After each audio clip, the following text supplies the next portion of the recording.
సామాన్యమైనటువంటి తిథి కాదు. మాఘమాసంలో శుక్లపక్షంలో వచ్చేటటువంటి సప్తమిని రథసప్తమి అని పిలుస్తారు. ఎందుకు అలా పిలుస్తారు అంటే దీనికి రెండు కారణాలు చెప్పారు పెద్దలు. దీన్ని నేను చాలా సూక్ష్మంగా మాత్రమే మీకు మనవి చేస్తాను. రేపు ఉదయం నుంచి సూర్యభగవానుడి యొక్క రథం ఉత్తర దిక్కుకు తిరుగుతుంది. దానివల్ల ఏమవుతుందంటే మిగిలినటువంటి గ్రహముల మీద ఉండేటటువంటి సూర్యుని యొక్క వెలుగు, సూర్యుని యొక్క ప్రకాశము కొన్ని గ్రహముల మీద తగ్గుతుంది. ఇంత పరమపుణ్యప్రదమైన ఉత్తరాయణ పుణ్యకాలంలో ఎటువంటి పాపములు చెయ్యకుండా ఉండగలిగేటటువంటి శక్తి మేధస్సుకి దేనివల్ల కలుగుతుంది అంటే, ఈ కాలమునందు చంద్రప్రకాశం చేత జిల్లేడాకు మీద ఉండేటటువంటి నూగులాంటిది రేగుపండు తలకి తగిలి బ్రహ్మస్థానమునందున్న వేడితో అది సంయోగాన్ని చెందితే రాబోయేటటువంటి కాలంలో వడదెబ్బ తగలకుండా కావలసినటువంటి శక్తిని తల పుంజుకుంటుంది, ఔషధీ శక్తిని. రెండు, ఇంత పరమ పవిత్రమైన ఉత్తరాయణ పుణ్యకాలంలో ఎటువంటి పాపకర్మలు చెయ్యకుండా మనిషి రక్షింపబడతాడు.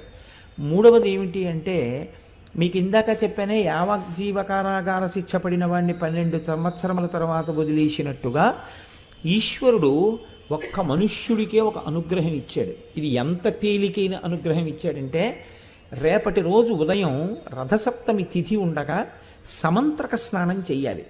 మంత్రం లేని స్నానం మీరు చేశారనుకోండి, అది కాకి స్నానం అని పిలుస్తారు. దానివల్ల ప్రయోజనం ఏమి ఉండదు. జిల్లేడాకులు రేగుపళ్ళు తల మీద పెట్టుకుని నేను పోసుకున్నానండి అన్నారనుకోండి, దానికి ఏం ఉపయోగం ఉండదు. సమంత్రకమే చేయవలసి ఉంటుంది స్నానాన్ని.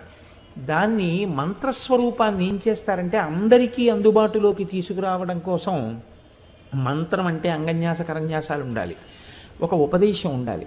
ఇవన్నీ మళ్ళీ అందరికీ ఎలా అందుబాటులోకి వస్తాయి? మళ్ళీ అందరూ దీని ఫలితాన్ని ఎలా పొందుతారు? ఇప్పుడు ఆ మంత్రాన్ని శ్లోక రూపం చేస్తారు, అంటే ఇంకా అనుగ్రహిస్తారు. ఇప్పుడు మీరు ఆ శ్లోకం చెప్పిన తరువాత రేగుపళ్ళు జిల్లేడు పళ్ళు తల మీద పెట్టుకుని అప్పుడు నీళ్లు పోసుకుంటే అవి జారి కింద పడిపోతాయి. అలా పడిపోయి అనుకోండి, 7 జన్మల క్రితం చేసినటువంటి పాపాలని ఆ స్నానంతో తీసేస్తారు. అది ఎప్పుడు ఉంటుంది అంటే ఒక్క రథసప్తమి నాడు మాత్రమే ఇస్తారు ఆ అనుగ్రహాన్ని. అది ఎలా ఎందుకు ఇస్తారు అంటే ఈశ్వరుడి యొక్క అనుగ్రహం అంతే. అవి ప్రశ్నించడానికి ఏం ఉండదు. ఎందుకుండదు అంటే, నేను ఇందాక మీకు అందుకే ఉదాహరణ చెప్పాను. యావజ్జీవిత కారాగార శిక్షని తగ్గిస్తే మీరెవరు అడగడానికి? మీరు నేను అడగడానికి ఏం ఉండదు. వీడు జైల్లో బాగానే ఉన్నాడు అని ఒక ఆయన సర్టిఫికేట్ ఇచ్చాడు, ప్రభుత్వం విడుదల చేసింది, అంతే. ఆయన జనజీవన స్రవంతిలోకి వచ్చేసాడు. అలాగే ఈశ్వరుడి కృప కొన్ని నైమిత్తిక తిథుల యందు ప్రసరణం జరుగుతుంది. ఇప్పుడు భీష్మాష్టమి వస్తుంది. ఆ రోజున మీరు తర్పణ భీష్ముడికి విడిచిపెట్టారనుకోండి, విడిచిపెడితే ఏమవుతుందంటే కొడుకులు లేని వారికి కొడుకు పుడతాడు. అంత గొప్ప తిథి అది. పుత్ర సంతానం కలగకుండా అడ్డుకున్నటువంటి పాపాన్ని తొలగించగలదు.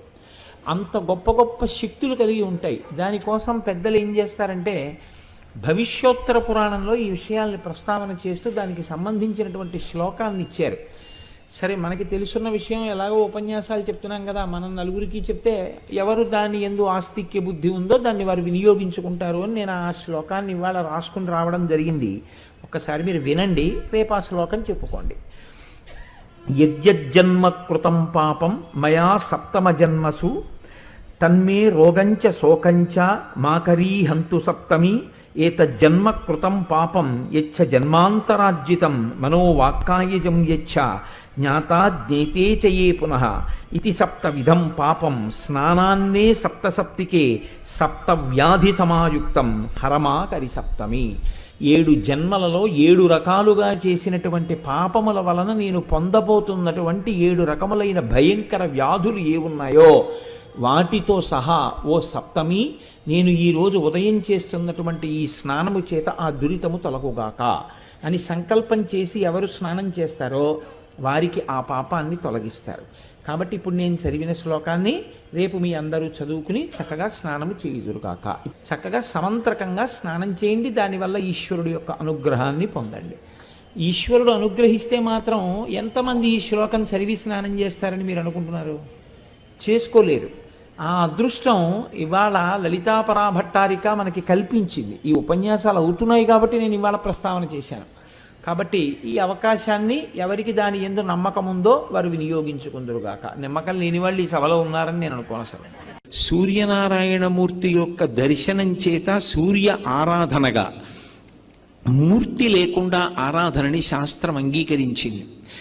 ఎవ్వడు సృజించు ప్రాణుల ఎవ్వడు రక్షించు త్రుంచు ఎవ్వడనంతుండెవ్వడు విభుడెవ్వడు వాడి విధమున మనుచు వినుచు హేలారతుడై అంటారు పోతన గారి భాగవతంలో.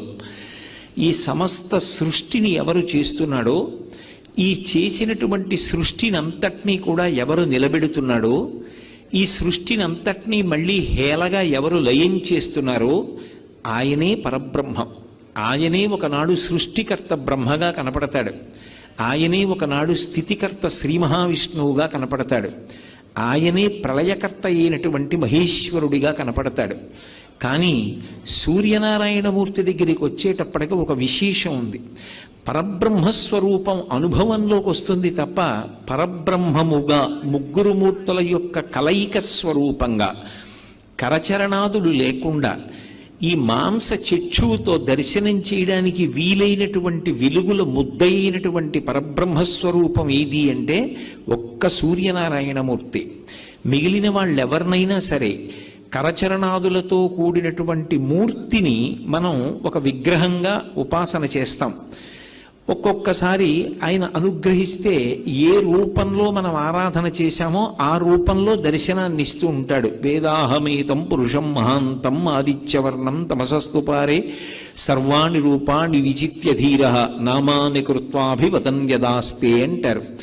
ఎవరెవరు ఏ రూపంలో చూడాలని కోరుకున్నారో వాళ్ళకి ఆ రూపంలో అనుగ్రహిస్తాడు. పరిత్రాణాయ సాధూనాం వినాశాయ చ దుష్కృతాం ధర్మ సంస్థాపనార్థాయ సంభవామి యుగే యుగే. పరమ భాగవతోత్తములైనటువంటి వారు అంతటా నిండిపోయినటువంటి ఆ పరబ్రహ్మాన్ని ఒక రూపంతో చూడాలి అని కోరుకున్నప్పుడు ఘనీభవించినటువంటి నీతి ముద్దల ఒక రూపాన్ని తీసుకుని ఆ రూపంతో దర్శనాన్ని ఇస్తాడు. నిజానికి అలా రూపంతో ఆయన పరిమితం అయిపోయాడు అన్నది సిద్ధాంతం కాదు. అలా కరచరణాదులతో ఒక రూపంలో దర్శనమివ్వగలడు తప్ప పరబ్రహ్మస్వరూపంగా ఆయన ఉనికి అనుభవమునకు అందుతుంది. అద్వైతానుభూతిగా అనుభవంలో అందుతుంది ఆ పరబ్రహ్మం. కానీ అటువంటి పరబ్రహ్మమైనటువంటి స్వామి మన కంటికి ఒక వెలుగుల ముద్దగా కరచరణాదులు లేకుండా, అంటే కాళ్ళు చేతులతో ఉన్నటువంటి మూర్తిగా కాకుండా దర్శనమివ్వాలి అంటే అది కేవలము ఒక్క సూర్యనారాయణ మూర్తిగానే దర్శనమిస్తాడు. మిగిలినప్పుడు ఒక మూర్తిగా భావన చేస్తే సృష్టి చేసినప్పుడు చతుర్ముఖ బ్రహ్మ అంటారు. ఆయనే లోకములను రక్షణ చేసినప్పుడు శ్రీ మహావిష్ణు స్వరూపము అంటారు. జ్ఞానాన్ని ఇచ్చి అజ్ఞానాన్ని లయం చేసేస్తే పరమ కారుణ్యము కలిగినటువంటి పరమశివస్వరూపంగా మహేశ్వరుడిగా కీర్తిస్తారు. కానీ ఈ ముగ్గురు మూర్తులు కూడా ఒక్క సూర్యనారాయణమూర్తి యొక్క తేజస్సు మారణంలో మనకి అనుభవంలో దర్శనమిస్తాడు.